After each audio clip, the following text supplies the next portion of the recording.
সময়ের ব্যবধানটা কাটাই কাটাই ১০৩ বছরের, যা ঘটেনি তাই হয়ে গেল আজকের ম্যাচে। বার্সেলোনা বনাম রিয়াল মাদ্রিদ, এক ঐতিহাসিক গোলবন্যা, নাটকীয় প্রত্যাবর্তন আর এমবাপ্পের ট্র্যাজিক হ্যাট্রিক।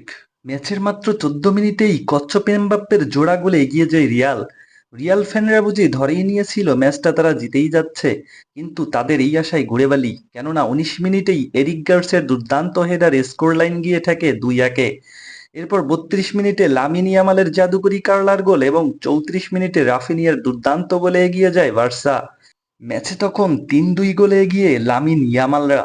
১০৩ বছর পর এল ক্লাসিকোর প্রথম ৩৫ মিনিটে ৫ গোল দেখল ফুটবল বিশ্ব।